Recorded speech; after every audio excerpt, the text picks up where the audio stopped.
चलिए बाबू देखिए यहाँ क्वेश्चन को ध्यान से देखिएगा, आप लोग पूरे शिद्दत के साथ क्लास को देखिएगा। अच्छा क्वेश्चन है और पेपर से रिलेटेड क्वेश्चन है, ध्यान से देखिएगा।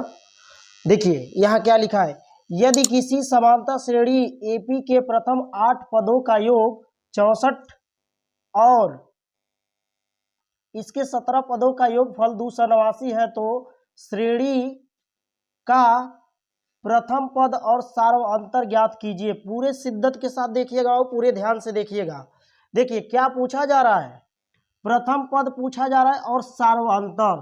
क्या पूछा जा रहा है, प्रथम पद यानी ए का मान पूछा जा रहा है, ए बराबर क्या, और सार्वअंतर, सार्वअंतर का मतलब डी बराबर क्या। पूरे ध्यान से क्लास को देखिएगा और पदों का योगफल दिया है। पहले तो ये देखिए कि 8 पदों का योग कितना दिया है बाबू, 8 पदों का योग, 8 पदों का योग क्या दिया है भाई, 64 दिया है। 17 पदों का योग क्या दिया है, 17 पदों का योग 289 दिया है।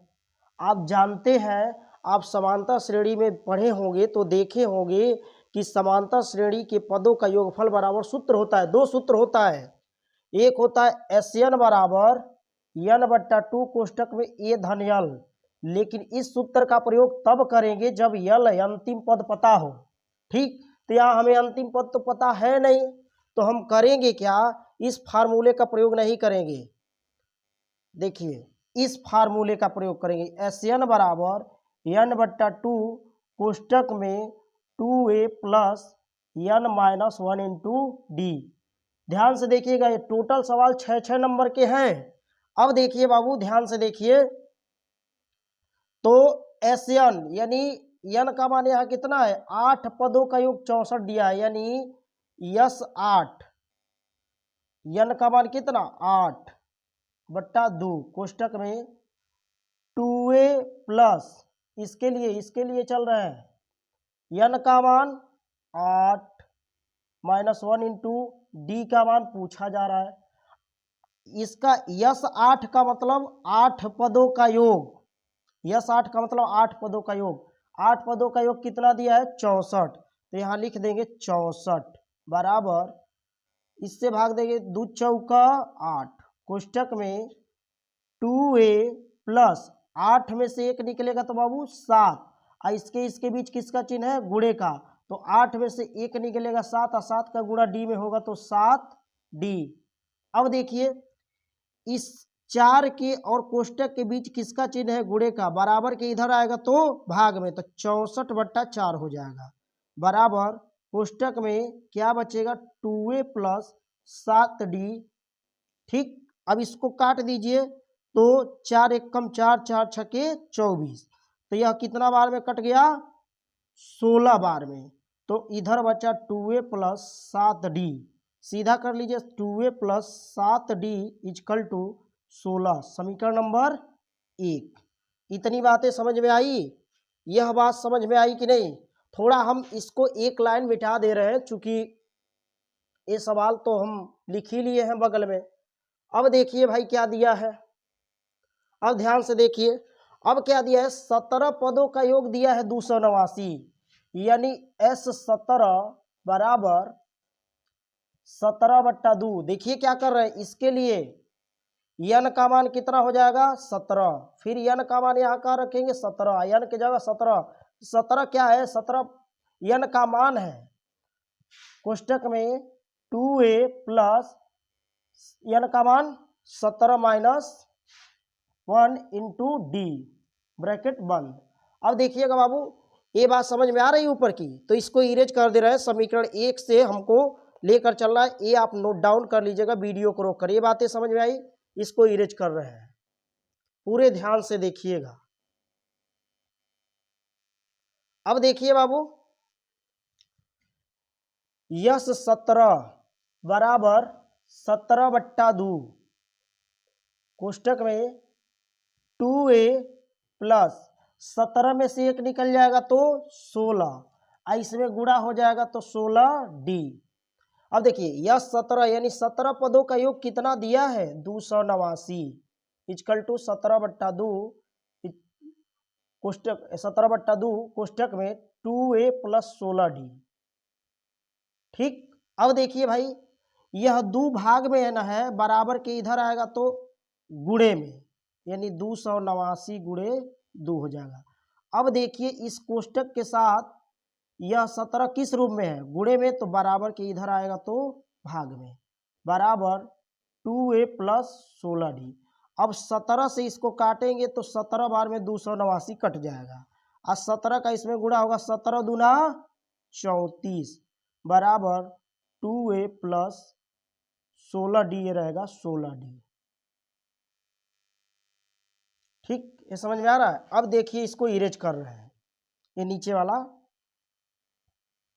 अब देखिए भाई मन करे तो 2 यहाँ कॉमन कर लीजिए, तो 34 बराबर 2 कॉमन करेंगे तो a + 16d। ठीक, अब देखिए ये गुणे में है, नहीं ऐसे ही रहने दीजिए, मन कर ऐसे ही 8d हो जाएगा, ऐसे ही रहने दीजिए। क्यों? क्योंकि आसानी से कट जाएगा इससे, तो ये हो जाएगा 2a + 16d, समीकरण नंबर 2। देखिए ये आसानी से कट जाएगा क्योंकि 2a यहाँ है, 2a यहाँ है, तो समीकरण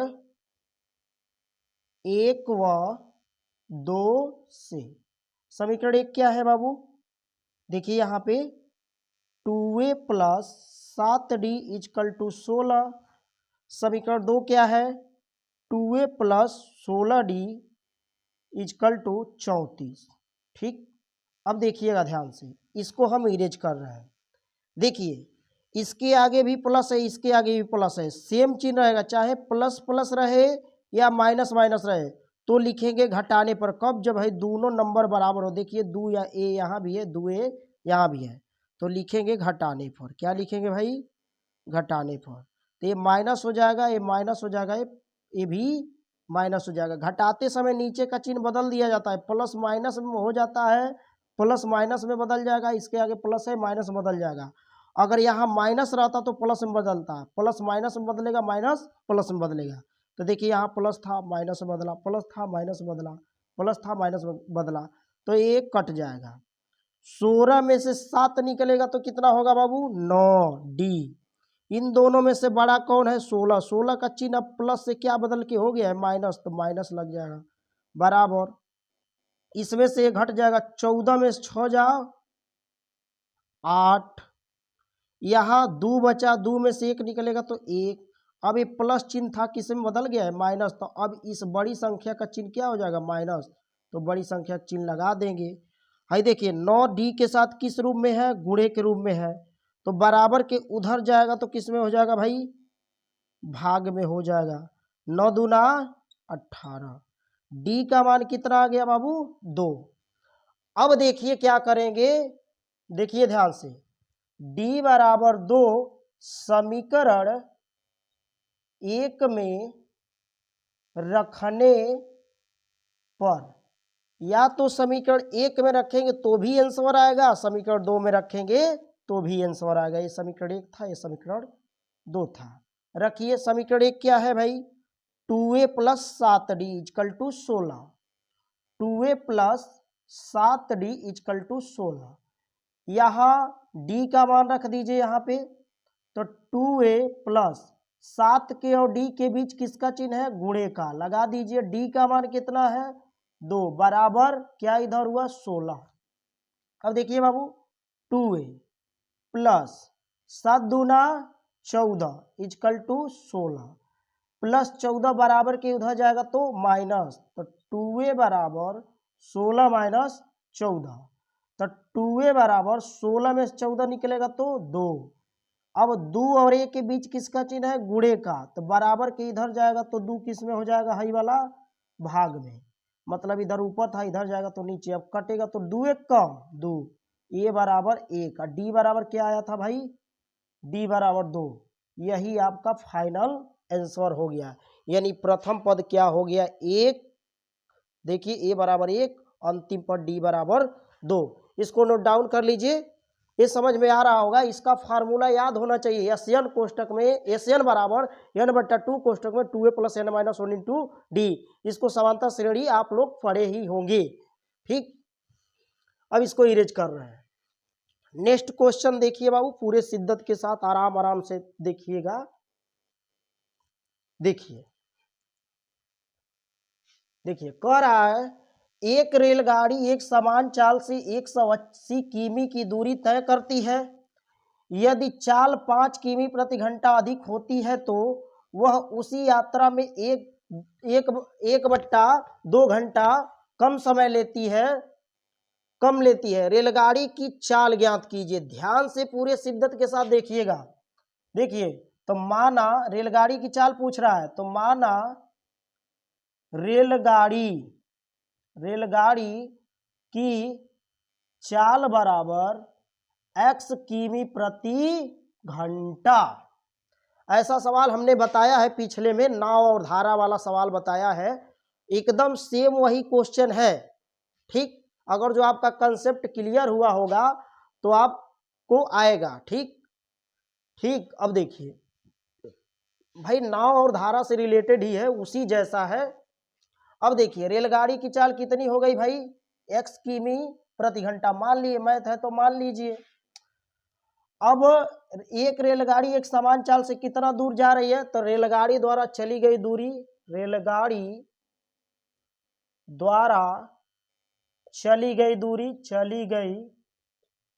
दूरी बराबर 180 किलोमीटर। देखिए ध्यान से क्वेश्चन में, यदि चाल 5 किमी प्रति घंटा अधिक होती है, देखिए यदि चाल 5 किमी प्रति घंटा अधिक होती है तो वह उसी यात्रा में 1/2 घंटा कम समय लेती है। ध्यान से देखिए। अच्छा एक बात बताइए बाबू, ध्यान से देखिए, इधर देखिए। अगर एक बात बताइए, ये बताइए आप वो बाइक चला रहे हैं तो बाइक की यदि चाल कम है यानी स्पीड कम है तो कहीं भी पहुंचने में ज़्यादा समय लगेगा। यदि स्पीड तेज है, मानो चाल तेज कर रहे हैं, एक्सीलरेटरवा ऐठ कर तेज कर दे रहे हैं चलिया बाइकवा का, तो आपको समय कम लगेगा। मान लीजिए आपको जाना है 20 किलोमीटर, अगर जो बाइक की चाल स्लो पर जा रहे हैं यानी 20 पर जा रहे हैं तो 20 किलोमीटर जाने में ज़्यादा समय लगेगा, यानी स्पीड कम करके जा रहे हैं। वही अगर जो 60 पर उड़ा रहे हैं, क्या कर रहे हैं, 60 पर उड़ा रहे हैं, तो बाइक की चाल क्या कर दिए, तेज कर दिए हैं, तो समय कम लगेगा। वही सवाल है। तो यहाँ रेलगाड़ी है। ठीक, अब देखिए रेलगाड़ी द्वारा जाने में लगा समय कितना होगा, रेलगाड़ी द्वारा जाने में लगा समय बराबर सूत्र क्या होता है भाई, दूरी बट्टा चाल। देखिए यहाँ तय करती है, यदि चाल अधिक होती है तो वह उसी यात्रा में 1/2 घंटा कम समय लेती है। देखिए तो जब रेलगाड़ी द्वारा जाने में लगा समय, जब रेलगाड़ी जा रही थी तो वह x किमी प्रति घंटा की चाल से जा रही थी, लेकिन अच्छा है ऐसे भी लिख सकते हैं, रेलगाड़ी द्वारा तय करने में लगा समय, चाहे दूरी तय करने में लगा समय, ऐसे भी लिख सकते हैं। ऐसे लिख लीजिए, अच्छा रहेगा। रेलगाड़ी द्वारा दूरी तय करने में, वैसे भी लिखे थे कोई दिक्कत नहीं था, सही था। रेलगाड़ी द्वारा दूरी तय करने में लगा समय बराबर दूरी बट्टा चाल। ठीक, ये कब, जब रेलगाड़ी की चाल बढ़ाई नहीं गई है तब। ठीक, देखिए भाई वह इसको समझने के लिए हमने ये तो टोटल लिख दिया है। आपको समझने के लिए रेलगाड़ी द्वारा दूरी तय करने में लगा समय, कितनी दूरी, 180 किलोमीटर की दूरी। तो एक रेलगाड़ी एक समान चाल से 180 किमी की दूरी तय करती है। देखिए यहाँ लिखा गया है दूरी तय करती है, इसलिए हमने ऐसा लिख दिया है। अब देखिए कब यह रेलगाड़ी कब ये दूरी तय करे, जब उसका चाल बढ़ा नहीं है तब। तो क्या हो जाएगा बाबू, दूरी कितना है 180 बट्टा चाल क्या माने थे, x घंटा, आवर माने घंटा। अब देखिए यदि चाल 5 किमी प्रति घंटा अधिक होती है, अब चाल को क्या कर दिया गया है, 5 किमी प्रति घंटा बढ़ाने पर चाल 5 किमी प्रति घंटा बढ़ाने के बाद, पूरा विस्तार से समझा रहे हैं, बढ़ाने के बाद रेलगाड़ी की चाल, रेलगाड़ी की चाल बराबर, पहले कितना चाल था भाई, x किमी था, अब कितना बढ़ा दिए हैं 5, तो x + 5 किमी प्रति घंटा। अरे का अभी बाइकवा वाला बताए हैं, पहले बाइक की स्पीड 20 पर थी, ठीक, अब कितना बढ़ा दिए हैं 40, तो 40 बढ़ाए हैं तो 20 था, 40 और बढ़ा दिए तो कितना हो गया 60। तो उसी तरह पहले रेलगाड़ी की चाल कितनी थी, x किमी प्रति घंटा, अब रेलगाड़ी को कितना बढ़ा दिए हैं 5 किमी प्रति घंटा, आप क्या किए हैं बढ़ा दिए। अब देखिए, तो चाल बढ़ाने के बाद पुनः लिख दे रहे हैं, चाल कितना 5 किमी प्रति घंटा, यहाँ लिख सकते हैं, चाहे वैसे भी लिख सकते हैं जैसे लिख रहे थे, 5 किमी प्रति घंटा चाल बढ़ाने पर रेलगाड़ी द्वारा चली गई दूरी, रेलगाड़ी को जाने में लगा समय, रेलगाड़ी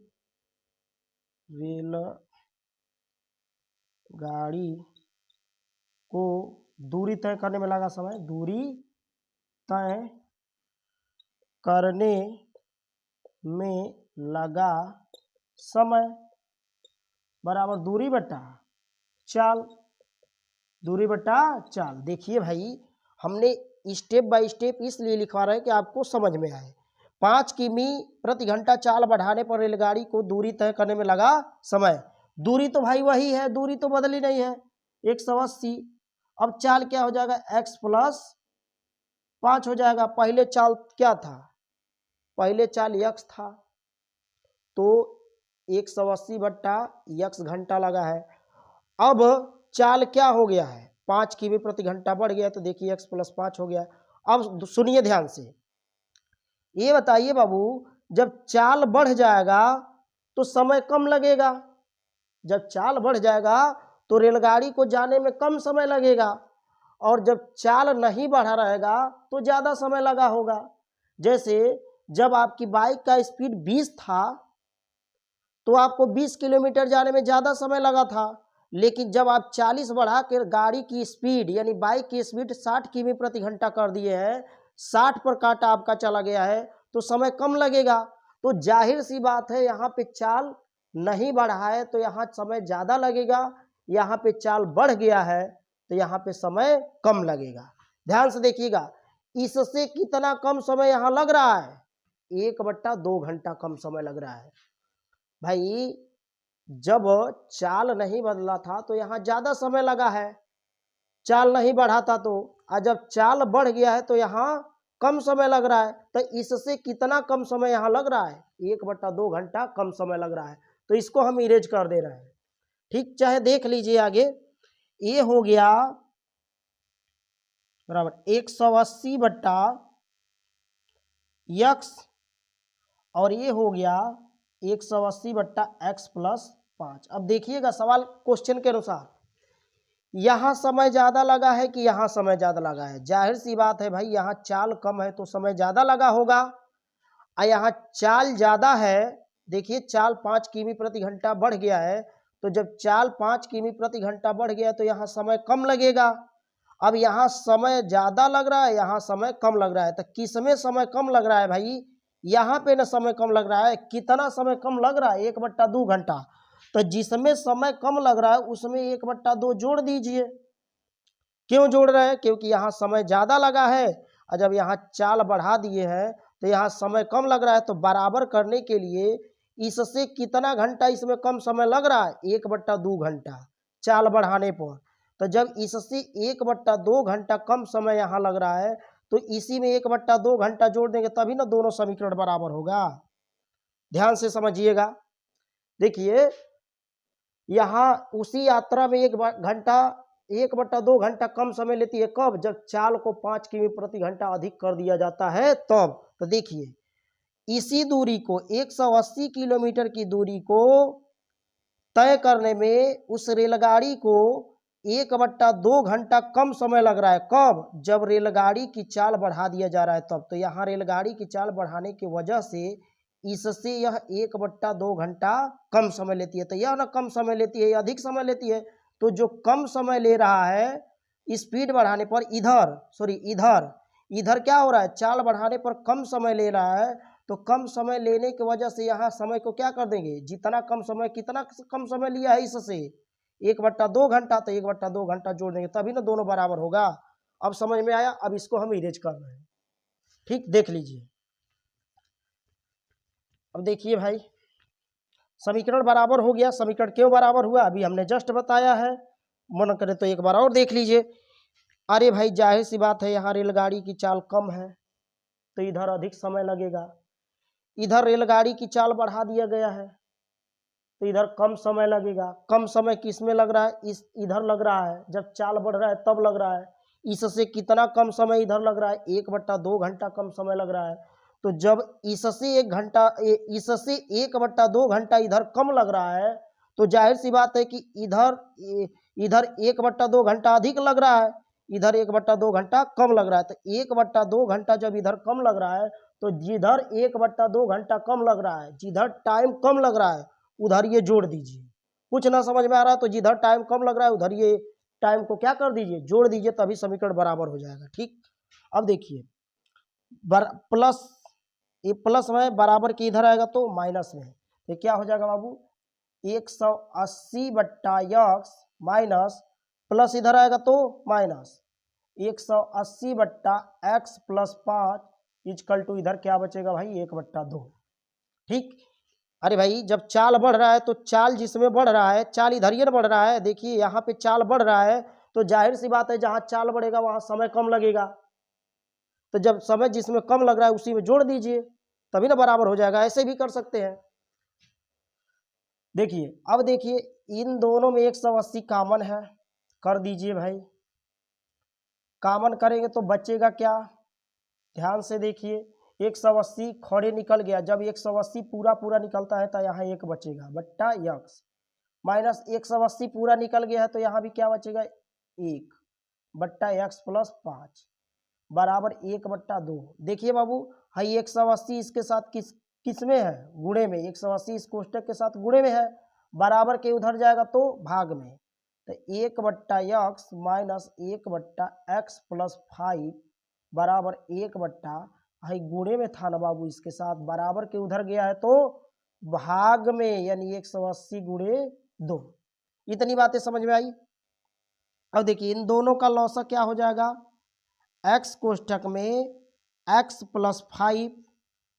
अब देखिए x से x उड़िया गया, मतलब x कोष्ठक में x + 5 में इससे भाग देंगे। तो जब भाग देंगे इससे इसमें इससे भाग देंगे तो x से x उड़िया जाएगा, मतलब कट जाएगा। तो क्या बचेगा, x + 5, x + 5 का ऊपरा गुणा कर लीजिए तो x + 5 हो जाएगा, माइनस। अब इस वाले से इसमें भाग देंगे तो x + 5 से x + 5 उड़िया गया, x + 5 से x + 5 क्या हो गया, उड़िया गया। बचा क्या, x का ऊपर गुणा हो जाएगा, बराबर 1/, इसका गुणा करेंगे तो 360 होगा। गुणा करके देख लीजिएगा भाई।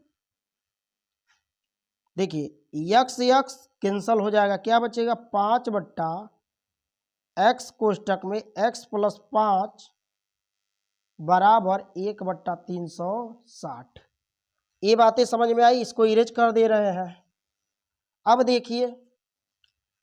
देखिए भाई, क्रॉस मल्टीप्लाई कर लीजिए, इसका इसमें गुणा, इसका इसमें, पहले तो कर लीजिए। तो इसका गुणा करेंगे तो 5 × 360 होगा, बराबर इसका गुणा करेंगे तो 1 का गुणा किसी में करेंगे तो वही अंक आएगा। जैसे 5 × 1 करें 5 ही आएगा, 6 × 1 करें तो 6 ही आएगा। मतलब किसी भी अंक का यदि 1 में गुणा कर रहे हैं तो वही अंक आएगा। ठीक, अब ये नहीं कि देखो 0 में कर लीजिए, 0 में 1 का गुणा करेंगे तो 0 आएगा। ठीक, बराबर इधर क्या हो जाएगा, उसी तरह इसका इसमें गुणा कर रहे हैं 1 में तो ये वाला आएगा। तो x कोष्ठक में x + 5। अब देखिए बाबू, इसका गुणा कीजिए, 5 शून्य या 0, 5 6 30 की 0 हासिल, 3 अपन 15 3 18 इजकल टू एक्स का एक्स में एक्स स्क्वायर, एक्स का 5 में, अरे भाई एक बार इसका गुणा इसमें फिर इसका गुणा उसमें, क्यों? क्योंकि इसके बीच किसका चिन्ह है? गुणे का, तो भाई दोनों में गुणा होगा, एक के में नहीं होगा। तो एक्स का एक्स में गुणा करेंगे तो एक्स स्क्वायर, एक्स का 5 में गुणा करेंगे तो 5x। ठीक, अब इसको मिटा देना। इस तरह पेपर में आपको नहीं करना है, बस समझाने के लिए ही इस तरह ऊपर तीर लगाए थे, वो नहीं लिखना है। अब देखिए बाबू, हाई प्लस में है बराबर के उधर जाएगा तो माइनस में, तो एक्स स्क्वायर प्लस 5x अब माइनस है प्लस 1800 है बराबर के उधर जाएगा तो माइनस 1800 इजकल टू 0। अब देखिए भाई, अब इसको हम इरेज कर दे रहे हैं। देखिए अब इस बीच वाले पद को तोड़िए। हमने बीच वाले पद को तोड़ना खूब विस्तार से बताया था, पिछले लेक्चर देखेंगे तो खूब विस्तार से हमने बताया था। देखिए एक्स स्क्वायर प्लस 45x, बीच वाले पद को ऐसे दो भागों में तोड़ना है कि दोनों भागों को जोड़ने अथवा घटाने पर वही आए जिसको हम तोड़े हैं, और दोनों भागों का आपस में गुणा करने पर इन दोनों का जितना गुणा करने पर आए उतना इन दोनों के भाग का भी गुणा करने पर आए, तब तो हमारा गुणनखंड सही है। 45x minus 40x minus 1800 is equal to 0। अब देखिए भाई, x कॉमन कर लीजिए तो बचेगा क्या? अरे भाई 45 का 40 में गुणा करेंगे तो 1800 आएगा।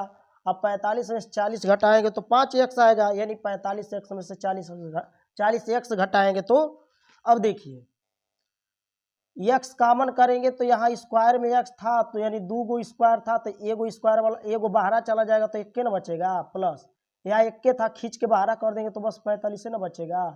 और देखिए माइनस यहाँ भी है माइनस यहाँ भी है तो माइनस कॉमन कर लीजिए, 40 कॉमन कर लीजिए। क्यों? क्योंकि 40 इसमें सम्मिलित है, 40 के पहाड़ा में 1800 आएगा, लेकिन 40 का पहाड़ा आपको याद नहीं होगा तो इसमें इससे भाग दे दीजिए 40 में, तो कितना बार में जाएगा? 45 बार में। ये माइनस 40 कॉमन कर लिए हैं तो क्या बचा है बाबू? x माइनस कॉमन कर लिए हैं तो यहाँ क्या हो जाएगा? प्लस, इससे इसमें भाग देंगे तो 45 बार में जाएगा इजकल टू 0। अब दोनों में क्या कॉमन है भाई? x प्लस 45 बचेगा क्या? x minus 40 equal to 0। अब देखिए भाई, इतना बराबर 0 इतना बराबर 0, यहाँ देख लीजिए x प्लस 45 इजकल टू 0। अरे भाई x प्लस 45 यदि सेम कोष्टक में बच रहा है तभी गुणनखंड सही है। यहाँ पे नहीं, यहाँ पे। और x minus 40 equal to 0, x minus 40 equal to 0। तो देखिए x बराबर माइनस 45, अरे भाई प्लस बराबर के उधर जाएगा 45 तो माइनस 45 हो जाएगा। देखिए प्लस 45 उधर गया तो माइनस 45, आई माइनस में है बराबर के उधर जाएगा तो प्लस 40 हो जाएगा। ये माइनस 40 है बराबर के उधर गया है तो प्लस 40। अब माइनस वाला नहीं लेकर चला जाता है, प्लस वाला लेकर चला जाता है यहाँ पे। लेकिन निर्देशांक ज्यामिति में एक सवाल हमने बताया था, उसमें प्लस माइनस दोनों लेकर चले थे, लेकिन यहाँ पर ऐसे सवालों के लिए कभी भी धनात्मक लेकर चला जाता है। ठीक ना बाबू? तो रेलगाड़ी की चाल बराबर, रेलगाड़ी की चाल बराबर, चाल x बराबर, ये वाला नहीं माइनस वाला लेकर चलेंगे नहीं, 40 किमी प्लस वाला प्रति घंटा, 40 किमी प्रति घंटा, इसको नोट डाउन कर लीजिए। ठीक, एक चीज और देखिए, अगर जो आप सवाल को चेक करना चाहेंगे तो चेक कर सकते हैं। देखिए इसको इरेज करें, देखिए कैसे चेक करेंगे कि सही है कि गलत। ठीक, इतना बार आप क्वेश्चन लगा दीजिए कि रिवीजन कई बार हो जाए। 180/40 था, देखिए 0 0 खत्म, तो इसको भाग देंगे तो 4 4 चौको 16 और 4 5 20, 4.5 घंटा लग रहा है। अब स्पीड को क्या कर दीजिए? बढ़ा दीजिए। हाई तो स्पीड नहीं बढ़ाए तो 40 था, इसको बढ़ा दीजिए तो 180/40 5 45, 9 दूना 18, 9 पचे 45, 5 चौको 20। देखिए तो यहाँ 4.5 घंटा लगा है, यहाँ 4 घंटा, इससे आधा घंटा कम लगा है कि नहीं? आधा घंटा। अरे भाई जब चाल हम बढ़ा दिए हैं 45 कर दिए हैं तो इससे कम समय यहाँ लगा है चाल बढ़ाने पर। 4.5 घंटा का मतलब क्या हुआ? 4.5 घंटा का मतलब 4 घंटा और आधा घंटा, आधा घंटा का मतलब 1/2 घंटा। तो देखिए इससे 1/2 घंटा यहाँ कम लगा है कि नहीं? आधा का मतलब यहाँ 4.5 का मतलब 4.5 का मतलब 4 घंटा और आधा घंटा। ठीक, आंसर सही है। इसको इरेज कर रहे हैं।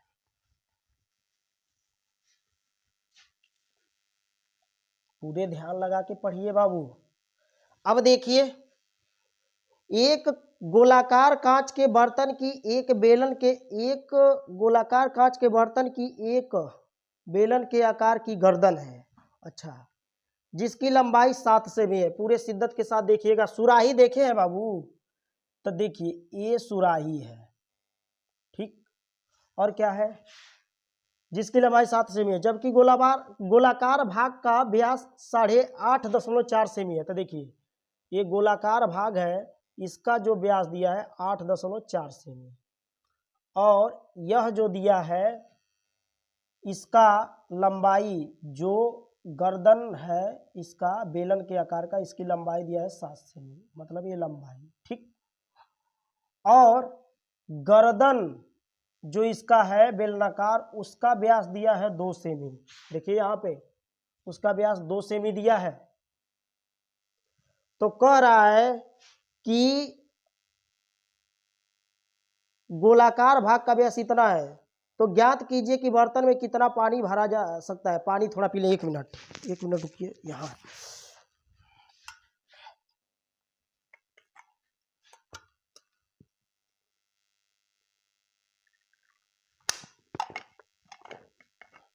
गला सूख गया था। चलिए बाबू देखिए, ध्यान से देखिए, पूरे शिद्दत के साथ देखिए। तो कितना पानी भरा जा सकता है, इसका मतलब बर्तन की धारिता ज्ञात करना है। पानी कितना धारण कर सकता है, ठीक, पानी कितना भरा जा सकता है, चाहे कितना धारण कर सकता है, तो ये पूरा निकालने के लिए हम इसका आयतन निकालेंगे। तो किसका किसका आयतन निकालेंगे भाई? इस बेलनाकार भाग का आयतन निकालेंगे और इस गोलाकार भाग का आयतन निकालेंगे। अब इसका आयतन और इसका आयतन निकाल के क्या करेंगे? जोड़ देंगे। सबसे पहले देखिए दिया क्या है, दिया है बेलनाकार भाग का व्यास। बेलना ऊपर से देखते हुए चलिए, बेलनाकार भाग का व्यास d बराबर दिया है 2 सेमी। तो त्रिज्या क्या हो जाएगी भाई? r बराबर d/2 होता है। व्यास की आधी त्रिज्या होती है, तो 2/2 यानी 1 सेमी त्रिज्या हो जाएगी, ठीक। किसका? बेलन का। और बेलनाकार भाग का की ऊंचाई h बराबर क्या दिया है भाई? 7 सेमी, ठीक। अब देखिए, अब क्या दिया है भाई? अब क्या दिया है बाबू? पूरे ध्यान से देखिए। अब देखिए क्या दिया है, देखिए। अब कह रहा है गोलाकार, ये जो गोलाकार भाग है उसका व्यास दिया है, गोलाकार भाग का व्यास यानी d बराबर दिया है। इसका व्यास अलग है, इसका व्यास अलग है, इतना याद रखिएगा। d बराबर 8.4 सेमी। तो r क्या हो जाएगा? d/2। अरे भाई r निकालना हो तो इस d का आधा कर दीजिए, तो हो जाएगा 8.4/2, यानी r बराबर हो जाएगा 2 चौको 8, 2 दूना 4, ठीक। अब देखिए भाई, इतनी बातें समझ में आई। अब पूरे बर्तन में कितना पानी भरा जा सकता है, देखिए बर्तन में कितना पानी भरा जा सकता है। तो बर्तन में कितना पानी भरा जा सकता है, इसको निकालने के लिए इस पूरे बर्तन की धारिता निकालेंगे। धारिता का मतलब आयतन। इसके पहले हमने धारिता के बारे में बताया है। तो धारिता के बारे में पिछले लेक्चर में बताया था कि कितना पानी इसकी धारिता होगी, मतलब कितना जूस भरा जाएगा, तो हमने आयतन निकाला था। यह कितना पानी भरा जा सकता है यानी कितना इसकी पानी धारण करने की क्षमता है, कितना इसमें पानी भरा जा सकता है, तो उसका आयतन निकालेंगे। जब ऐसे सवाल आए, धारिता पूछ दे, कितना एक तौला है, तौला में कितना पानी भरा जा सकता है, तो तौला का क्या निकालेंगे? आयतन। एगो बाल्टी है, उसमें कितना पानी भरा जा सकता है, चाहे बाल्टी की धारिता क्या होती है, तो उसका क्या निकालेंगे? आयतन, ठीक। आइए, तो बर्तन का आयतन बराबर बर्तन का आयतन, जितना आयतन रहेगा उतना पानी भरा जा सकता है, आयतन या धारिता ये भी लिख सकते हैं, या बर्तन में कितना पानी आएगा ये भी लिख सकते हैं। तो क्या लिखेंगे, बेलन का आयतन, भाई इस बेलनाकार भाग का आयतन और इस गोलाकार, पूरा गोला है आधा गोला नहीं, गोलाकार भाग का आयतन निकाल देंगे। तो बेलनाकार भाग का आयतन प्लस गोलाकार भाग का आयतन, गोलाकार भाग का आयतन। इतनी बातें समझ में आ रही है?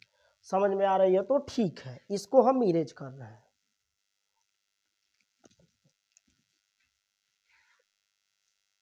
देखिए बाबू पूरे शिद्दत के साथ देखिएगा, ठीक।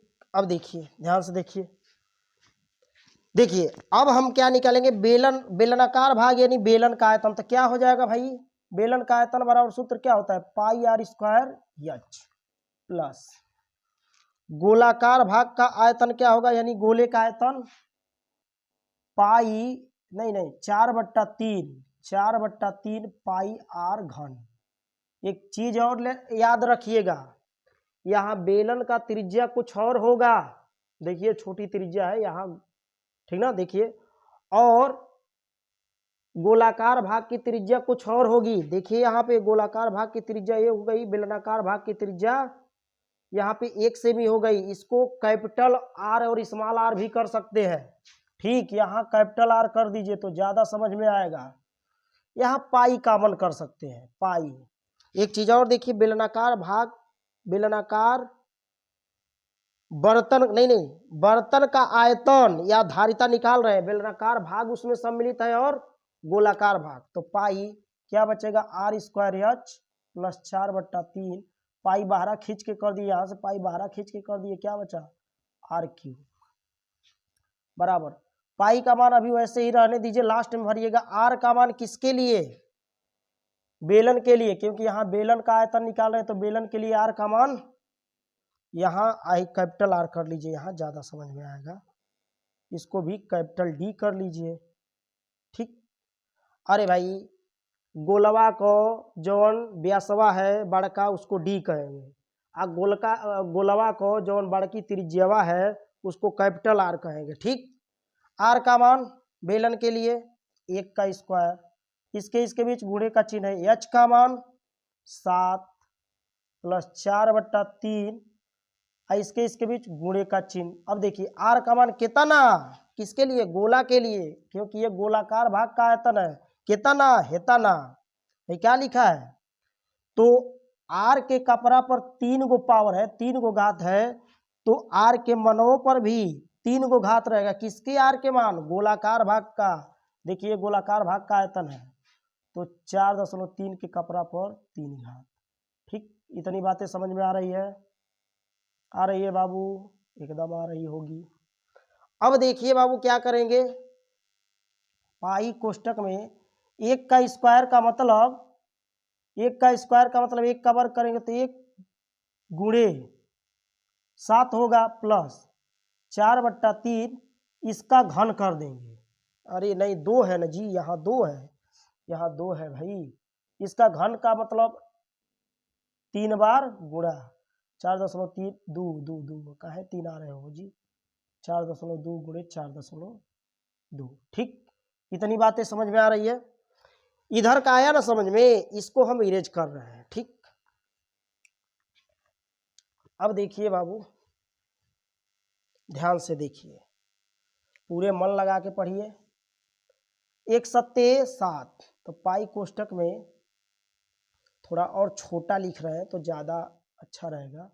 1 सत्ते 7 प्लस 3 से काट दीजिए, 3 1 कम 3, और जैसे दशमलव वाला अंक पकड़ेंगे तो दशमलव लगा देंगे, 3 चौको 12।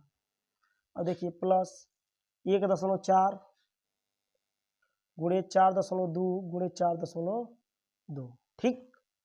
अब देखिए भाई गुणे है 4 बच गया है, यहाँ पे 4 बच गया है, यहाँ और इसको इधर से लिख दे रहे हैं पाई कोष्टक में 1 7 7 प्लस 4 गुणे, देखिए यहाँ पे 7 कम 7, 4 गुणे इतना इतना इतना, ठीक। और देखिए पाई कोष्टक में 7 प्लस इसका गुणा कर लीजिए भाई, 4 चौको 16 6 हासिल 1, 4 1 4 और 1 5 गुणे इसका गुणा कर लीजिए 4.2 गुणे 4.2, 2 दूना 4, 4 दूना 8, 4 दूना 8, 8 16 6 हासिल 4 चौक 16 1 17, 17.67, ठीक, 17.64। अब इसका इसमें गुणा कर लीजिए तो 17.64 गुणे 5.6, देखिए 6 चौको 24 के 4 हासिल 2, 6 6 के 36 2 और 38 के 8 हासिल 3, 6 7 42 3 45 के 5 हासिल 4, 6 1 6 4 10, 5 चौके 20 के 0 हासिल 1 2 2 2, अब 5 6 के 30 2 32 के 2 हासिल 3, अब 5 7 35 3 और 38 के 8 हासिल 3, अब 5 1 5 3 8, 4 8 5 2 7 8 8 1 9, तो हो गया 0.123, दशमलव कितने स्थान, 2 अंक के बाद ऊपर 1 अंक बाद नीचे, तो हो जाएगा 98.784। पाई कोष्टक में 7 प्लस 98.784, ठीक, समझ में बात आ रहा है। अब देखिए इसको मिटा रहे हैं, इसको भी मिटा दे, चलिए बाबू। अब देखिए पाई कोष्टक में इसको जोड़ दीजिए तो 98,705.784, इसके बीच गुणे का चिन्ह है तो आप लिख सकते हैं 105.784 पाई घन। अरे मीटर में दिया था, हाँ मीटर में सेमी क्यूब, क्योंकि आयतन है तो इसका आयतन ये भी सही है। मन करे तो चूंकि मिटा दिए सेमी में ही दिया होगा, क्वेश्चन मिट गया है, सेमी में ही दिया था, ठीक है देख लीजिएगा, सेमी में ही दिया होगा, ठीक, सेमी में ही दिया था 4.4, हाँ सेमी में ही था, ठीक, हाँ सेमी में ही था, ठीक, ये भी आंसर सही है। या पाई का मान रख दीजिए, पाई का मान रख भी सकते हैं 784 गुणे पाई का मान 22/7, 7 से भाग दे दीजिए बाबू इसमें 105.784, ये भी आंसर सही है। इसके बाद जो ले आएंगे वो भी आंसर सही है, क्योंकि पाई का मान रख कर ले आएंगे।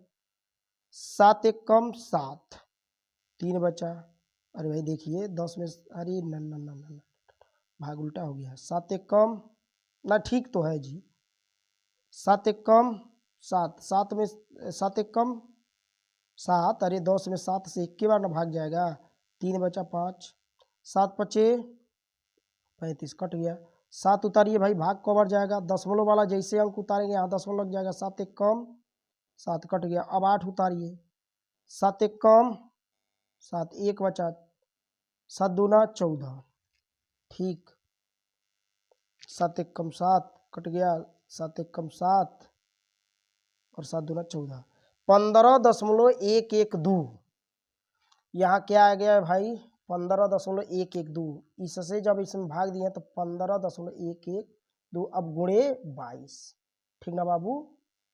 अब इसका इसमें गुणा कर लीजिए इन दोनों का, 15.112 गुणे 22 मतलब 22, 2 दूना 4, 2 1 कम 2, 2 1 कम 2, 2 5 10 के 0 हासिल 1, 2 1 2 1 हासिल 3, अब 4 2 0 नहीं 2 0 3, 4 4 2 6, 2 2 4, 2 3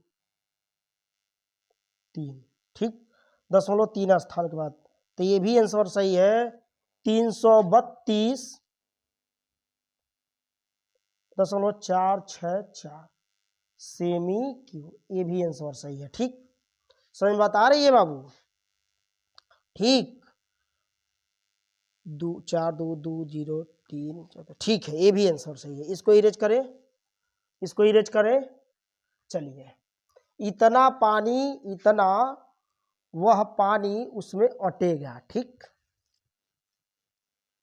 सवाल यही था ना? हाँ यही था।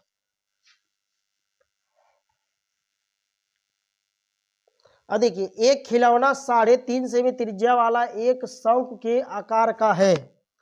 एक खिलौना जो है 3.5 सेमी त्रिज्या वाले एक शंकु के आकार का है। ध्यान से देखिएगा बाबू, आकार का है, जो उसी त्रिज्या वाले एक अर्धगोले पर अध्यारोपित है। जो उसी त्रिज्या वाले एक अर्धगोले पर क्या है? अध्यारोपित है। ठीक ठीक। अब देखिए भाई, जो शंकु की त्रिज्या है वही गोले की त्रिज्या है, अध्यारोपित है। इस खिलौने की संपूर्ण ऊंचाई, इस खिलौने की संपूर्ण ऊंचाई कितनी है? 15.5 सेमी है। अभी सेमी में है क्योंकि इस फिगर को नहीं मिटाएंगे, क्योंकि मिटा देने के बाद पते नहीं चल रहा है सवाल में कि सेमी का है कि मीटर में है। ठीक, इस खिलौने का संपूर्ण पृष्ठीय क्षेत्रफल, अब मिटा दे रहे हैं। ठीक, देखिए इसको मिटा दे रहे हैं क्योंकि फिगर बना लिए उसमें सेमी लिख दिए हैं।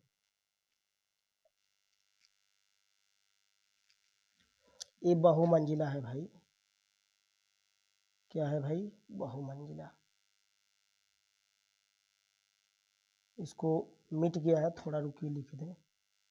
शिखर से देखने है। ठीक, तो कहीं मिटा नहीं है ना? लगी डोरी, ये ल है। अब तो कहीं मिटा नहीं है ना? ठीक, हाँ, पानी भरा, उसके पहले हमने पानी भरा जाने वाला सवाल बताया था, पानी भरा जा सकता है। ठीक ना? तो वो जो आंसर आया था, अरे कलम। चलिए देखिए, अब देखिए बाबू, अगला क्वेश्चन, इसका संपूर्ण पृष्ठ निकालना है। तो पहले तो ये देखिए कि इसकी कुल ऊंचाई कितनी है भाई, यहां से लेकर यहां तक 15.5 सेमी। तो पहले देखिए, शंकु की त्रिज्या जो होगी वही अर्धगोले की भी त्रिज्या होगी। शंकु की त्रिज्या r बराबर 3.5, अर्धगोले की भी त्रिज्या होगी, अर्धगोले की त्रिज्या r बराबर वही होगा 3.5 सेमी। सेमी में है ना? हाँ सेमी में है। ठीक, अब देखिए भाई, यह कुल ऊंचाई कितनी हो गई? 15.5 सेमी। आप जानते हैं कि गोले की त्रिज्या हर जगह बराबर होता है। इधरियो उतना ही होगा, इधरियो उतना ही होगा, इधरियो उतना ही होगा, इधरियो उतना ही होगा, इधरियो उतना ही होगा। हर जगह क्या होगा बाबू? बराबर होगा। तो यह कितना हो गया? ये भी 3.5 सेमी हो गया, यानी 3.5 सेमी। यह कुल ऊंचाई कितना है बाबू? 15.5 सेमी। जब हम 15.5 सेमी में से, इस पूरे 15.5 सेमी में से 3.5 सेमी घटा दें तो है शंकुइया का त्रिज्या, अरे ऊंचाइया नहीं पता चल जाएगा, मतलब यह ऊंचाई पता चल जाएगा। पूरे यहाँ से लेकर यहाँ तक की ऊंचाई में से, पूरे खिलौना न था, पूरे खिलौने की ऊंचाई में से यह त्रिज्या हम घटा दें, मतलब गोले की ऊंचाई, अर्धगोले की, सॉरी, अर्धगोले की ऊंचाई घटा दे तो वही पता चल जाएगा। अर्धगोले की ऊंचाई क्या होगा? वो जितना उसकी त्रिज्या होगा उतना ही ऊंचा होगा। तो अर्धगोले की त्रिज्या यही ना है, तो इतना ही ऊंचा होगा। तो हम शंकु की ऊंचाई बराबर, शंकु की ऊंचाई h बराबर 15.5 माइनस 3.5 सेमी, तो ये आएगा 12 सेंटीमीटर। ठीक, अब इसका संपूर्ण पृष्ठीय क्षेत्रफल निकालना हो तो हम क्या करेंगे? शंकु का पृष्ठीय क्षेत्रफल निकाल देंगे और अर्धगोले का पृष्ठीय क्षेत्रफल निकाल देंगे। क्यों? क्योंकि बीच का तो निकालना नहीं है, हई वाला। क्यों नहीं निकाला? क्योंकि गोले पर, अर्धगोले पर ही शंकु रखा गया है, मतलब अध्यारोपित है। तो जब अध्यारोपित है, अर्धगोले पर ही शंकु रखा गया है या अध्यारोपित है, तो हम इसके इस साइड का क्षेत्रफल निकालेंगे। तो इस साइड का क्षेत्रफल निकालने के लिए इस शंकु का पृष्ठीय क्षेत्रफल और अर्धगोले का पृष्ठीय क्षेत्रफल निकाल देंगे तो यह खिलौने का संपूर्ण पृष्ठीय क्षेत्रफल निकल जाएगा। तो देखिए, खिलौने का पहले तो ये देखिए कि शंकु का पृष्ठीय क्षेत्रफल निकालने के लिए हमको यल का मान चाहिए, तिर्यक ऊंचाई। तो पहले हम शंकु की तिर्यक ऊंचाई निकालने, शंकु की तिर्यक ऊंचाई एल बराबर अंडर रूट एच का स्क्वायर प्लस आर का स्क्वायर। अरे पाइथागोरस का प्रमेय, ये लंब हो गया, ये आधार हो गया, ये कोण हो गया।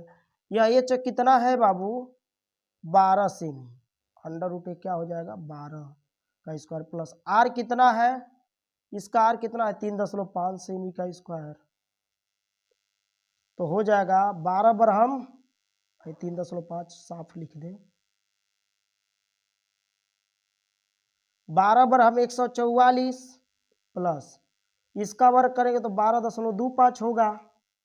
इसको जोड़िए तो जोड़ेंगे तो 4 दूनी 6, 156.25 होगा। इसका वर्गमूल हमने बताया था, इसके पिछले वीडियो में बताया था हमने। इसका जब वर्गमूल निकालेंगे बाबू तो ये आएगा 12.5 सेंटीमीटर। ये किसका माना गया, यल का। अब देखिए खिलौने का संपूर्ण पृष्ठ, यहां से देखिए खिलौने का समपूर्ण पृष्ठ, खिलौने का संपूर्ण पृष्ठ मतलब यह पूरा संपूर्ण पृष्ठ निकालने के लिए क्या करेंगे, शंक्वाकार भाग का वक्र पृष्ठ और अर्धगोलाकार भाग का वक्र पृष्ठ। तो शंकु का वक्र पृष्ठ, शंक्वाकार भाग का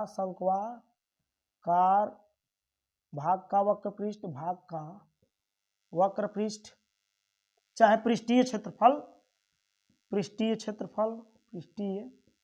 क्षेत्रफल प्लस, अरे भाई शंक्वाकार भाग का पृष्ठीय क्षेत्रफल और अर्धगोलाकार का भाग का पृष्ठीय क्षेत्रफल निकालेंगे तभी ना होगा, प्लस अर्धगोलाकार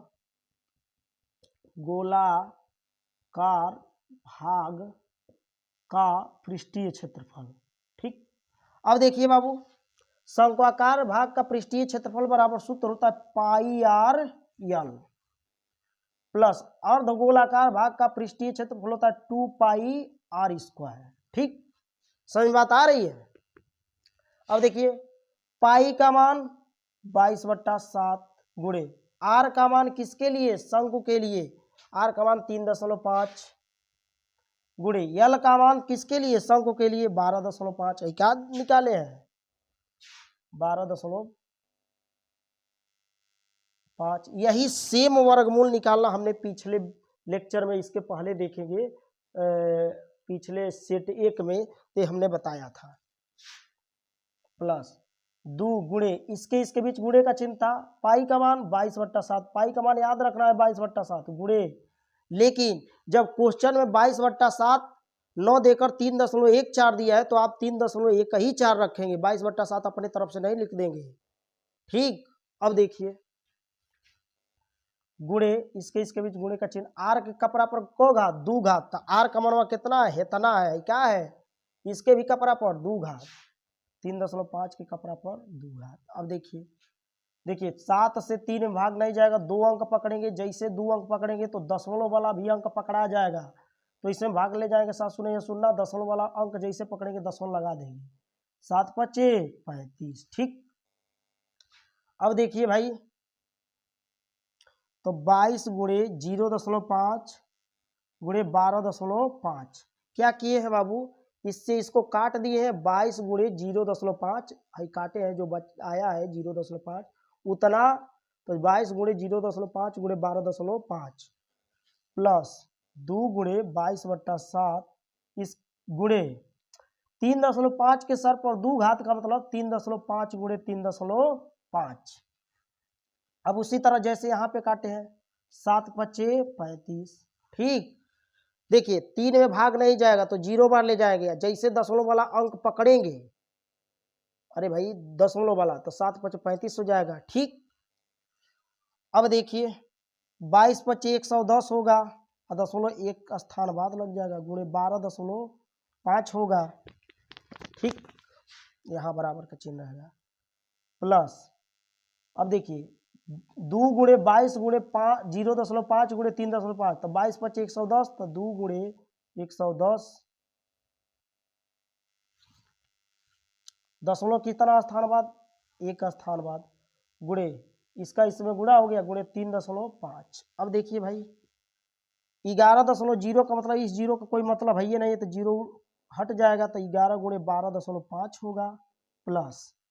अब देखिए इस जीरो का कोई मतलब नहीं है तो ये हट जाएगा 2 गुणे 11 गुणे 3.5। ठीक, अब देखिए भाई 11 × 5 = 55 के 5 हासिल 5, 11 दूना 22 5 27 के 7 हासिल 2, 11 ने 11 2 13.1 अंक के बाद प्लस। अब देखिए 3.5 3.5 का जब 2 में गुणा करेंगे तो 3.5 दूना 7, अरे 2 × 5 = 10 की जीरो हासिल 1 2 3 6 1 7 आ गुणे 11।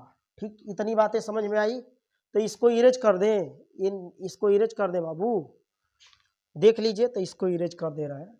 थोड़ा हम फास्ट इसलिए कैलकुलेशन कर रहे हैं क्योंकि पिछले लेक्चर में हमने आराम से कैलकुलेशन करना सिखाया है। देखिए 11 × 7 = 77 तो 137.5 प्लस 77 जोड़ दीजिए 7 7 14 4 हासिल 1, 7 3 10 1 11 के 1 हासिल 1 1 1 2 तो 214.5 सेमी स्क्वायर। क्यों सेमी स्क्वायर है? क्योंकि पृष्ठीय क्षेत्रफल पूछ रहा है तो क्षेत्रफल के लिए स्क्वायर होगा, वहीं आयतन पूछता तो घन हो जाता है। ये आपका फाइनल आंसर हो गया। मन करे तो यही आप कर सकते थे गुणा 11 × 7 = 77 में 137 जोड़ दीजिए। ठीक, अब देखिए बाबू अब अगला क्वेश्चन क्या है, अगला लड्डू क्वेश्चन है। यहाँ पे देखेंगे ऊंचाई और दूरी का क्वेश्चन है। देखिए तनी पानी पी ले। चलिए देखिए बाबू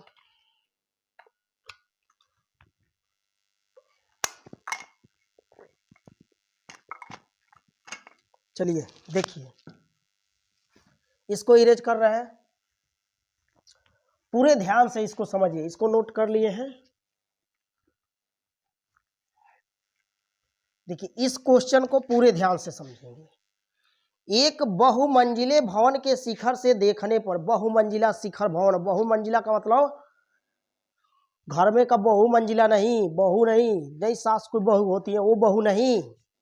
एक बहुमंजिले भवन के शिखर से देखने पर, बहुमंजिला कोई भवन है, ऊंचे भवन के शिखर से देखने पर इस तरह कोई देख रहा है बहुमंजिला भवन से नीचे, तो जब ऊपर से नीचे की तरफ देखेंगे तो जो हमारे आंखों द्वारा कोण बनेगा अवनमन कोण बनेगा।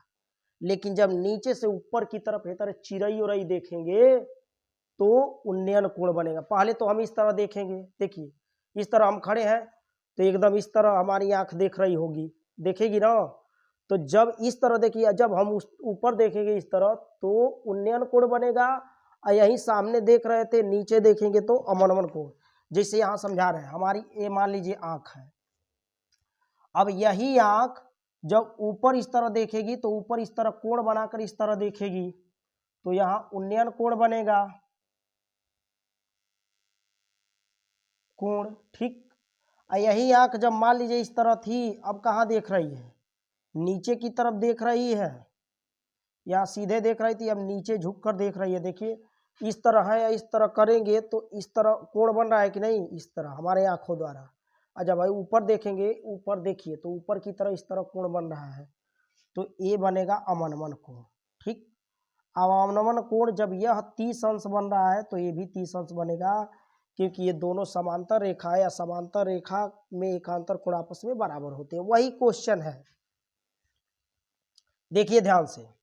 कह रहा है एक बहुमंजिले भवन के शिखर से देखने पर, एक बहुमंजिला भवन है यहाँ पे, उसके शिखर, शिखर का मतलब कपार से देखने पर एक 10 मीटर ऊंचे भवन के शिखर का, इधर एक 10 मीटर ऊंचा भवन है, 10 मीटर ऊंचे भवन के शिखर का, बहुमंजिला शिखर के भवन से 10 मीटर ऊंचे भवन को देखने पर यहाँ ऊपर से नीचे की ओर देखा जा रहा है। देखिए तो यहाँ कौन सा कोण बनेगा, अवनमन कोण बनेगा। देखिए एक बहुमंजिले भवन के शिखर से देखने पर ऊपर से नीचे देखा जा रहा है तो अवनमन, और नीचे से ऊपर इस तरह देखा जाएगा तो उन्नयन देखने पर शिखर 10 मीटर ऊंचे भवन के शिखर और तल के अवनमन कोण क्रमशः।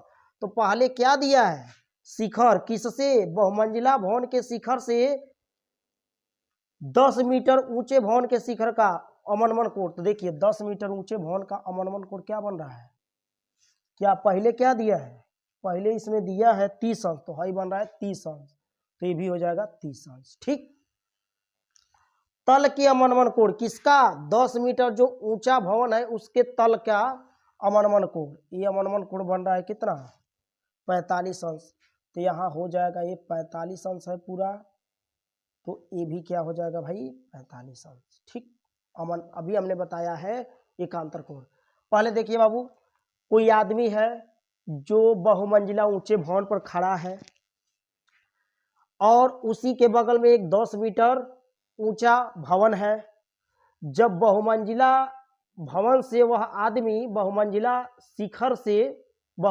भवन के शिखर से वह आदमी छोटा भवन जो 10 मीटर का है उसके शिखर को देखता है, तो उसकी आंखों द्वारा जो अवनमन कोण बन रहा है 30 अंश बन रहा है। और जब वही आदमी इस बहुमंजिले शिखर से उस 10 मीटर भवन के तल को देखता है तो उन्नयन कोण नहीं अवनमन कोण 45 बन रहा है।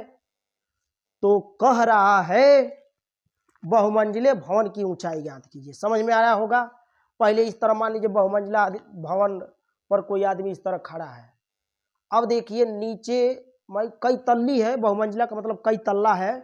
अब नीचे कोई 10 मीटर का भवन है, उसको इस तरह देख रहा है, तो उसके आंखों द्वारा जो कोण बन रहा है अवनमन कोण, जब वह छोटे भवन यानी 10 मीटर का भवन है उसके शिखर को देखता है, तो उसके आंखों द्वारा जो कोण बन रहा है वह 30 अंश का बन रहा है। थोड़ा और झुक कर देख रहा है, आंखों को झुकाकर, तो तल को देख रहा है, तो अवनमन कोण क्या बन जा रहा है 45 अंश। यानी उसी जो 10 मीटर का भवन है उसको शिखर को देखता है तो 30 अंश का अवनमन कोण बन रहा है। अब उस 10 मीटर के भवन को उस बहुमंजिला वाले भवन के शिखर से देख रहा है, तो उसके 10 मीटर भवन के तल का अवनमन कोण 45 अंश बन रहा है। कंसेप्ट समझे। बहुमंजिला के शिखर से एक आदमी जब 10 मीटर ऊंचे भवन के शिखर को देखता है तो उसका उन्नयन कोण 30 अंश बनता है। और बहुमंजिला भवन के शिखर से जब उस 10 मीटर ऊंचे मकान के चाहे भवन के तल को देखता है तो उसका अवनमन कोण 45 अंश बन रहा है। तो कह रहा है बहुमंजिला भवन की ऊंचाई ज्ञात कीजिए। तो इसको इरेज कर दे रहे हैं, ये तो हो गया है ना। अरे ये तो मिट गया भाई, ओहो क्या था ये, ओहो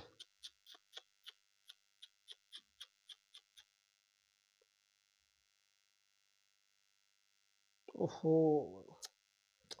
चलिए बाबू देखिए, माना A B C D E, ठीक। अब देखिए ये मान लिए है, तो माना बहुमंजिला भवन की ऊंचाई बराबर h। तो ये देखिए बाबू, ये बहुमंजिला भवन की ऊंचाई क्या हो गई, h हो गई। इसमें देखिए, इसमें जो चतुर्भुज बनता है या तो वह वर्ग चतुर्भुज रहता है या तो आयत चतुर्भुज रहता है। आप जानते हैं वर्ग हो या आयत हो, आमने सामने की भुजाएं बराबर होती है। वर्ग में भी आमने सामने की भुजाएं बराबर होती है। चूंकि कोशिश करना चाहिए आयत चतुर्भुज ही रहे, क्योंकि आयत में आमने सामने की भुजाएं बराबर होती है। कभी कभी बच्चे कंफ्यूजन में वर्ग चतुर्भुज बना देते हैं, ठीक। अब देखिए बाबू, देखिए यहां ध्यान से देखिए, यह भुजा और यह भुजा आपस में बराबर होगी, क्योंकि आयत के आमने सामने की भुजाएं क्या होगी, बराबर। तो ED का यदि मान निकालना हो तो ED बराबर हो जाएगा DC। तो ED बराबर क्या,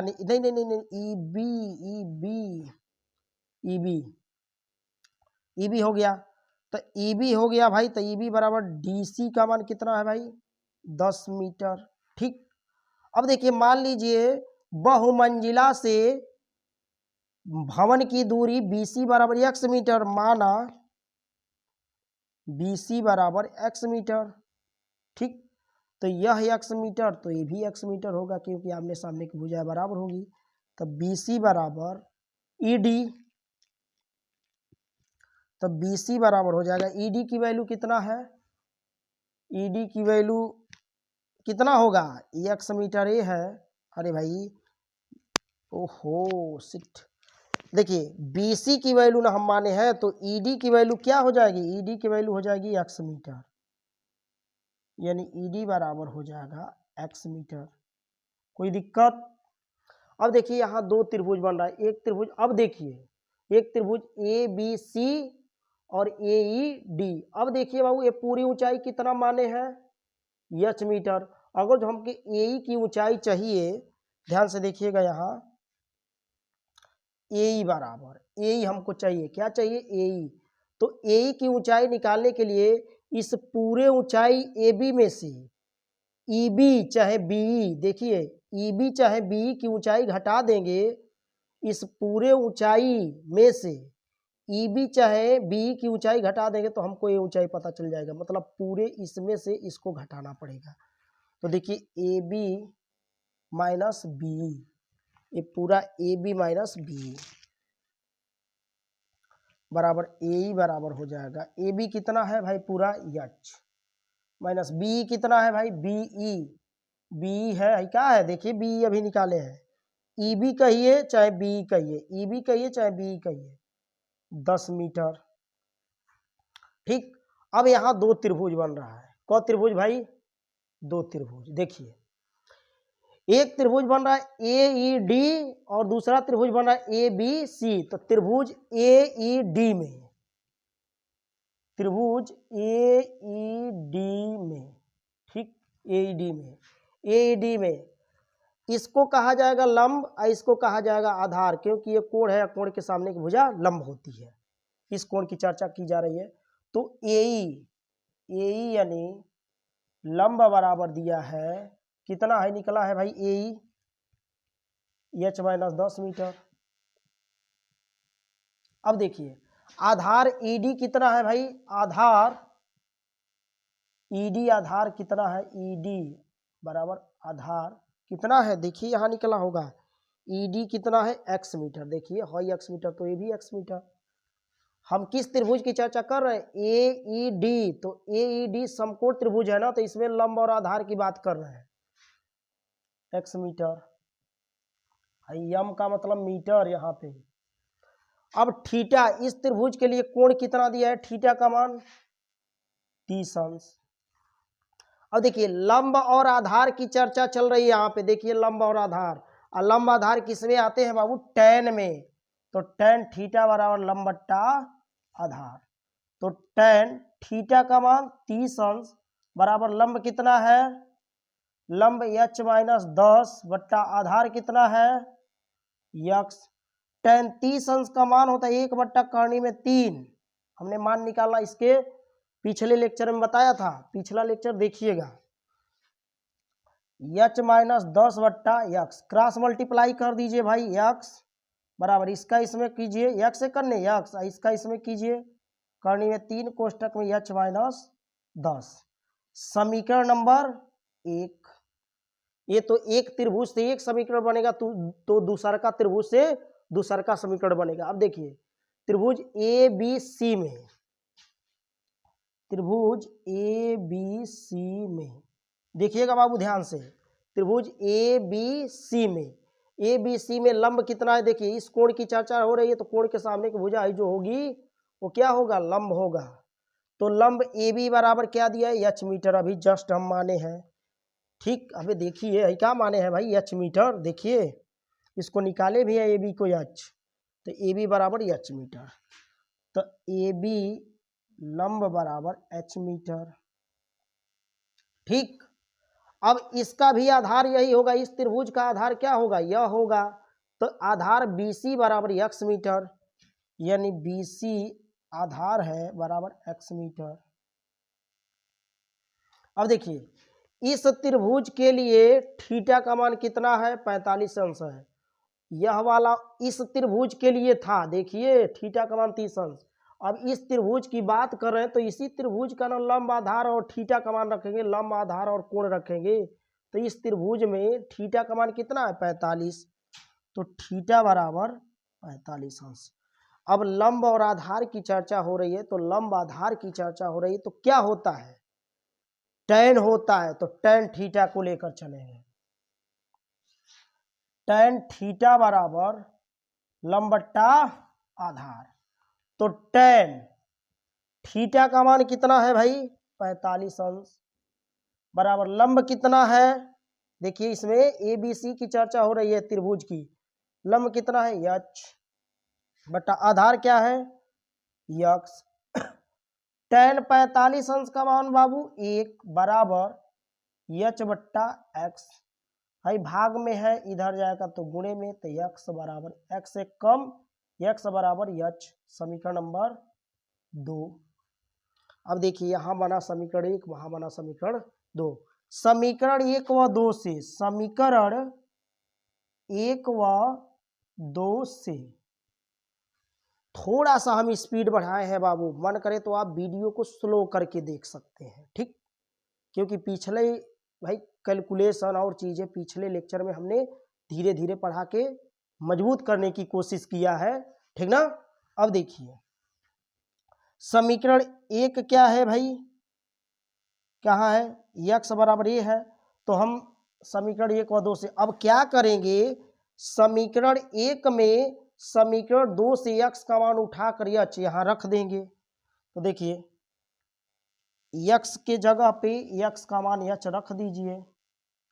हम क्या किए हैं, यहाँ मन करे तो अभी बोलिए तो लिख दे रहे हैं, आप बोलेंगे क्या ऑनलाइन है। देखिए आप ये भी लिख सकते हैं यक्स बराबर यच, समीकरण 2 से यक्स बराबर यच समीकरण 1 में रखने पर, समीकरण 2 से यक्स बराबर यच, देखिए समीकरण 2 से यक्स बराबर यच समीकरण 1 में रखने पर, तो समीकरण 1 में रखेंगे तो क्या हो जाएगा, देखिए यक्स का मान यच, यक्स के स्थानों पर समीकरण 1 में रख दिए 2 से उठाकर, करनी में 3 कोष्टक में h माइनस 10। अब देखिए भाई h बराबर इसका इसमें गुणा कीजिए, भाई इसका इसमें भी गुणा होगा, इसमें भी गुणा होगा, करनी में 3h माइनस 10 करनी में 3, ठीक। अब देखिए बाबू हाई माइनस में है, बराबर की इधर आएगा तो प्लस में 10 करनी में 3, अब करनी में 3h हाई प्लस है, बराबर की उधर जाएगा तो माइनस में, ठीक। अब देखिए 10 करनी में 3 बराबर, अब इसमें यहाँ भी h है, यहाँ भी h कॉमन कर सकते हैं, तो h कॉमन करेंगे तो यहाँ से h निकल जाएगा, तो क्या बचेगा करनी में 3, अरे भाई h खींच के बाहर कर दीजिए माइनस h एक कम h, अब h के साथ है जो करनी में 3 माइनस 1 है गुणे के रूप में है, बराबर के इधर आएगा तो भाग के रूप में, देखिए करनी में 3 माइनस 1 बराबर इधर क्या बच जाएगा भाई h। इतनी बातें समझ में आई, इसको इरेज करें, इसको इरेज कर दे बाबू, इसको इरेज कर दे रहे हैं, वीडियो रोक कर लिख लीजिएगा। अब देखिए इधर ले आइए, तो 10 बट्टा करणी में 3 माइनस 1, नहीं 10 करणी में 3 है, 10 हाँ 10 करणी में 3 है बराबर h। अब देखिए यहाँ हर का परिमेकरण करेंगे, क्योंकि करणी नीचे नहीं रहना चाहिए, तो हर का परिमेकरण करने के लिए इस हर के विपरीत से गुणा किया जाता है। यहाँ करनी में 3 माइनस 1 है, तो करनी में 3 प्लस 1 से गुणा किया जाएगा, तो 10 करनी में 3, अब देखिए यहाँ गुणा कर दिया जाएगा, गुणे एक बार लिख ही दिए हैं वहाँ, तो फिर यहाँ दोबारा क्या लिखें, तो गुणा ही कर दे रहे हैं। देखिए इसके यहाँ प्लस है तो नहीं यहाँ माइनस है, तो माइनस का विपरीत प्लस होता है, तो ये प्लस करके ऊपर नीचे गुणा कर देंगे, अभी काट कर फिर वही ले आ देंगे। अब देखिए इसका गुणा इसमें कर देंगे, तो 10 करनी में 3 कोष्टक में करनी में 3 प्लस 1, ठीक, बट्टा a minus B, A plus B हमने बताया था कि पहले का स्क्वायर जब इस तरह दिखे, इसको ब्रैकेट में बंद कर लीजिए, जब इस तरह दिखे a plus B A minus B, तो पहले का स्क्वायर माइनस दूसरे का स्क्वायर बराबर h। इसका इसमें गुणा कर लीजिए, एक बार इसका गुणा इसमें, फिर इसका गुणा इसमें, तो आप पहले एक लाइन और बढ़ जाइए भाई, अब देखिए 10 करणी में 3 कोष्टक में करणी में 3 प्लस 1 बट्टा करणी का वर्ग करेंगे तो है 3 ये बचेगा। हमने पिछले लेक्चर में बताया है, तो 3 माइनस 1 हो जाएगा। अरे भाई करणी में 3 का स्क्वायर कर दीजिए, तो करणी में 3 गुणे करणी में 3, 3 तरीके 9, करणी में 9 का वर्गमूल 3। अच्छा वर्ग करेंगे तो कर्णियाँ उड़िया जाएगी। कर्णी में 3 है, इसका वर्ग करेंगे तो कर्णियाँ उड़िया जाएगी, 3 बचेगा। कर्णी में 5 है तो इसका वर्ग करेंगे तो कर्णियाँ उड़िया जाएगा, 5 बचेगा। नहीं समझ में आ रहा है? बराबर यच। अब इसको इरेज कर रहे हैं, लिख लिए होंगे। अब देखिए भाई 3 में से 1 जाएगा तो 2, तो 10 करणी में 3 कोष्टक में करणी में 3 प्लस 1 बट्टा 3 में से 1 जाएगा तो 2। अब देखिए 2 पच्चे 10 बराबर इधर क्या बचा है यच। ठीक। अब देखिए भाई 5 करणी में 3 प्लस 1 ना 5 करणी में 3 कोष्टक में क्या बचा करणी में 3 प्लस 1 इजकल टू एच। अब 5 को बाहर ही रहने दीजिए, करणी का गुणा कर लीजिए, तो करणी करणी टकराएगा तो करणी उड़िया जाएगा, 3 ही ना बचेगा। जैसे करणी में 3 गुणे करणी में 3, करणी करणी टकराया, करणी उड़िया या 3 बचा। हमने अभी कई तरीके से बताया है, तो भाई क्या हो जाएगा 3। अब करणी में 3 का 1 में गुणा होगा तो करणी में 3 एक कम 3 बराबर यच। तो यच बराबर सीधा कर लीजिए, तो 3 प्लस करणी में 3 मीटर, यही बहुमंजिले की ऊंचाई हो गया। यही आपका फाइनल आंसर हो गया। ठीक, समझ में बात आ रही है? इसको इरेज करें। चलिए देखिए इरेज कर रहे हैं। ये 6 नंबर का सवाल है।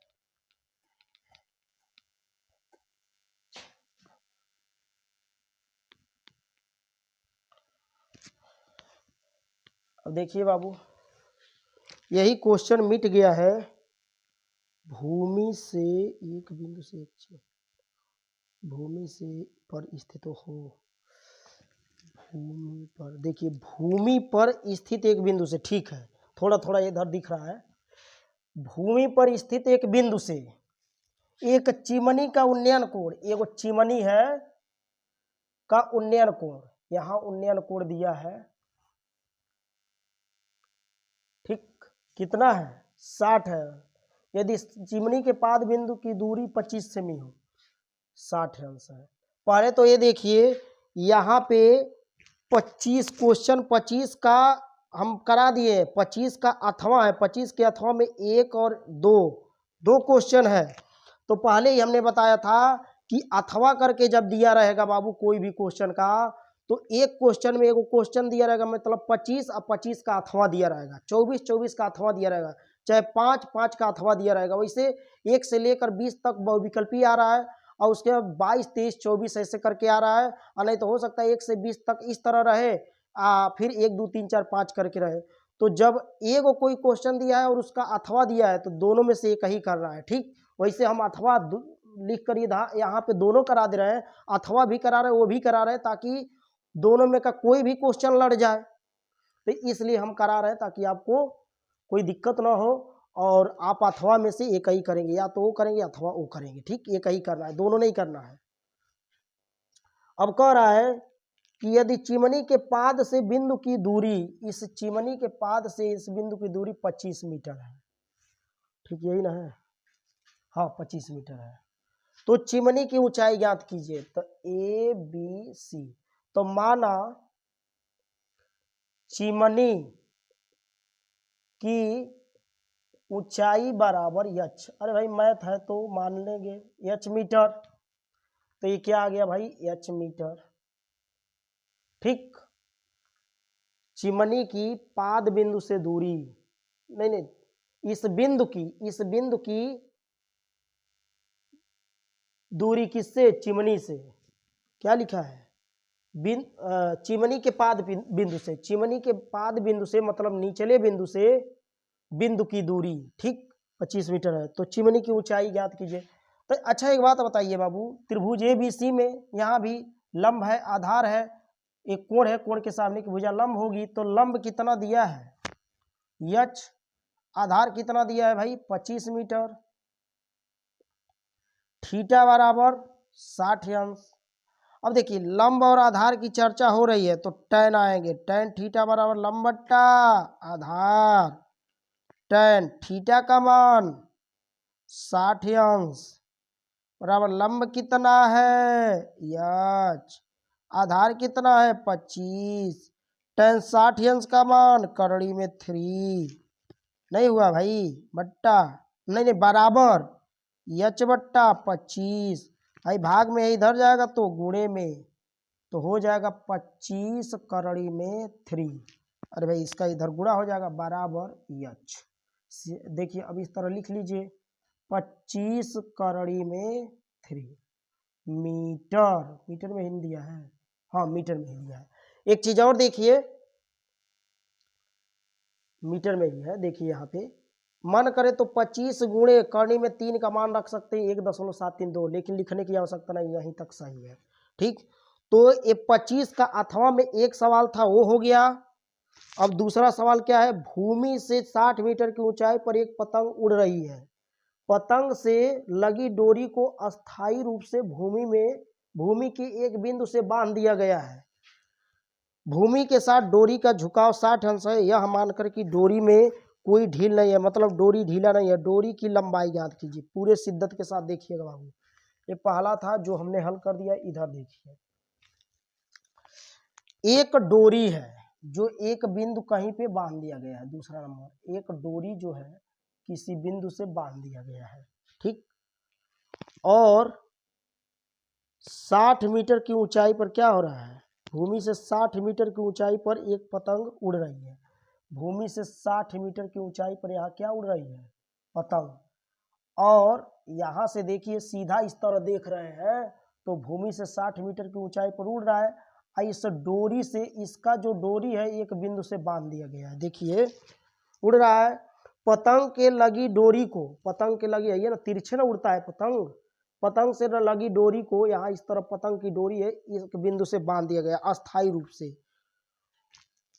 तो गया है, और डोरी का झुकाव 60 अंश है, यहाँ पे जो डोरी का झुकाव है इस तरह जो डोरी झुकी है इसका झुकाव कितना है 60 अंश है, मानकर कोई ढील नहीं है, मतलब ये डोरी ढीला भी नहीं है, ढीला नहीं है तो अभी ना सीधा है, लंबाई क्या, तो डोरी की लंबाई, तो आइए बाबू ए बी सी, ठीक, डोरी की लंबाई क्या है, माना डोरी की लंबाई बराबर के, क्योंकि ये कण है, अब देखिए यानी ए सी बराबर के, अब यहाँ के दिया है कि के पूछा जा रहा है, और भूमि से कितना ऊपर उड़ रहा है पतंग